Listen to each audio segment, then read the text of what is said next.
साथ में रुखसार है। रुखसार की शादी है दोपहर को और वोट कास्ट करने पहुंची है। रुखसार, कब शादी है आपकी? दोपहर 2 बजे। दोपहर को शादी है और आप वोट कास्ट करने पहुंची है। हाँ, ये अब मेरा राइट था और मैं इसे यूज़ करना चाहती थी। और आप पहली बार मतदान कर रही है? जी, क्या मुद्दा था, क्या सोचकर आपने वोट किया?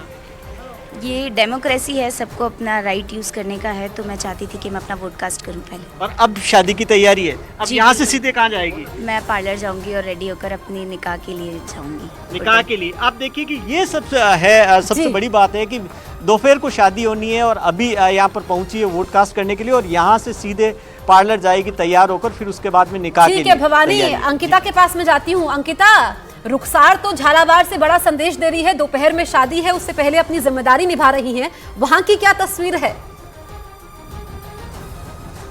देखिए जसप्रीत, हम सवाई माधोपुर के लगभग कोशिश कर रहे हैं कि ज्यादातर पोलिंग बूथ्स पे पहुंचे और वहां का हालचाल बताएं, लेकिन क्योंकि बीजेपी और कांग्रेस में सीधी टक्कर मानी जा रही है, लेकिन जो क्षेत्रीय पार्टियां हैं, निर्दलीय जो ठसक वाले उम्मीदवार हैं और साथ साथ जो बागी विधायक हैं, उन्हें भी हम दरकिनार नहीं कर सकते हैं। 80% सीटों पर जसप्रीत उनका प्रभाव है और आपको बताएं कि ये 80% सीटों पर जो मजबूती है इनकी, वो बीजेपी को नुकसान पहुंचाएगी या कांग्रेस को नुकसान पहुंचाएगी, ये देखने वाली बात होगी। लेकिन अगर जातिगत आंकड़ों की बात करें तो यहाँ पर हमने बार बार आपको बताया है कि मुद्दों से ज्यादा जाति प्रभाव रखती है, जिसमें दलित 27% है, वहीं अगर जाट की बात करें तो 30% है, मीणा 12% है। और पूर्वी राजस्थान में जहां मैं मौजूद हूं, सवाई माधोपुर में, जो कि किरोड़ी लाल मीणा जहां से उम्मीदवार हैं, वहां पर काफी प्रभाव रखते हैं और ऐसे में गुज्जर और मीणा को साधने की कोशिश पुरजोर तरीके से की जा रही है, कांग्रेस की ओर से भी, बीजेपी की ओर से भी, क्योंकि जिस इलाके में हम मौजूद है यहाँ से टोंक लगभग 80 किलोमीटर के डिस्टेंस पे है, इसलिए गुज्जर समुदाय का प्रभाव खासा यहाँ पर भी देखने को मिलता है जसप्रीत। और ये फायदा कहीं न कहीं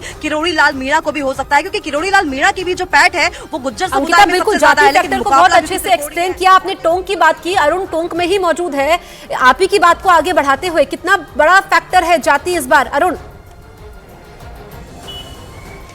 देखिए, चुनाव में जाति सबसे बड़ा फैक्टर होता है, धर्म सबसे बड़ा फैक्टर होता है, ये बात सही है। और ये कोई माने न माने, हम भले आदर्श बात करते रहे कि नहीं जी ये देश बहुत आगे बढ़ चुका है, हम तो जाति धर्म से ऊपर उठ चुके हैं, ये सब बातें कहने में अच्छी लगती हैं, लेकिन जैसे ही मतदाताओं की बात आती है, जैसे ही नेताओं की बात होती है, जब टिकट चुना जाता है, तो आप देखिए पॉलिटिकल पार्टियां बड़े गर्व से कहती हैं कि इतनी ओबीसी मतदाताओं को, इतने सवर्ण मतदाताओं को ध्यान में रखते हुए हमने ओबीसी कास्ट के इतने लोगों को टिकट दिया है, सवर्ण कास्ट के इतने लोगों को टिकट दिया है, दलित कास्ट के इतने लोगों को दिया, आदिवासी। तो देखिए, समाज में भी वही बात होती है, सरकारों में वही बात होती है, पार्टियों में वही बात होती है। पार्टियों में जब नेता रखे जाते हैं तो उसमें भी जाति देखी जाती है, जब टिकट दिया जाता है तो भी जाति देखी जाती है, तो मतदाता भी कई बार जाति देखते हैं। और ये बहुत बड़ी सच्चाई है हिंदुस्तान के चुनावी राजनीति की, कि जाति के इर्द गिर्द वोट बैंक घूमता है। अब यही की बात करिए, टोंक अधिकार का जो अधिकार दिया बाबा साहब ने, वो मुझे हर मतदान दिवस में बाबा साहब याद आते हैं। बड़ा